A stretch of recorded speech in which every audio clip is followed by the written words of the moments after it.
পটুয়াখালীতে শুরু হয়েছে পল্লী মেলা। তো কোথায় বসেছে এই মেলা, কিভাবে যেতে পারবেন, সবকিছুই থাকছে এই ভিডিওতে। এটা ছিল গতকালকের মানে শুক্রবারের ভিডিও। শুক্রবার দিন আপনাদের ভাইয়া যেহেতু বাসায় থাকে, তাই বিকাল হোক বা যে কোনো সময় আমরা সময় বের করে ঘুরতে বেরিয়ে পড়ি। তো আজকে ঘুরতে ঘুরতে চলে গেলাম মেলায়। তো মেলায় ঢুকে প্রথমেই দেখলাম যে অনেকগুলো কাঠের জিনিসপত্র, এত সুন্দর লাগছিল। এখানে ডালগুডনিটাকে দেখে তো মনে হচ্ছিল একটা ফুল। তো আমি ওনাদের কাছে জিজ্ঞেস করছিলাম চুরির আলনার কথা, কিন্তু ওনারা এরকমের আলনা দেখালো। এগুলো আমার একদম ভালো লাগে না। আমার আসলে সত্যিকারের তাক তাক সাজানো আলনাগুলো আমি খুঁজছি, কিন্তু ওনাদের এখানে পেলাম না। যাই হোক, একটু সামনে গিয়ে দেখলাম যে মাটির অনেক রকমের জিনিসপত্র বসেছে। তো এগুলোও কিন্তু খুবই সুন্দর। তবে আমি যেহেতু মধ্যবিত্ত, চাইলেই সবসময় সব সুন্দর জিনিস কেনা আমার পক্ষে সম্ভব হয় না। তো এরপর ঘর সংসারের টুকিটাকি মালামাল দেখছিলাম। এখানে সব মেলায় যেরকমের থাকে 30 টাকা 60 টাকার জিনিসপত্র, এখানেও সেরকমের ছিল 150 টাকার, 30 টাকা, 60 টাকার জিনিসপত্র। তো আমি একটু ঘুরে ঘুরে দেখছিলাম। মেয়েদের অর্নামেন্টসও ছিল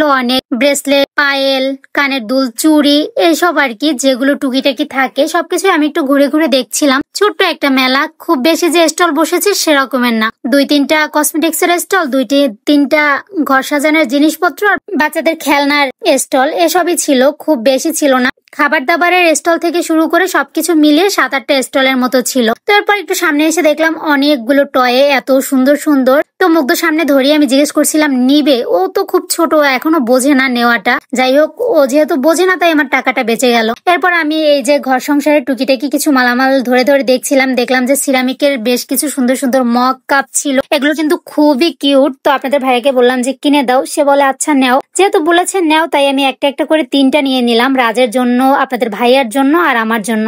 মুগ্ধ যেহেতু ছোট তাই ওর জন্য এখনো নিলাম না।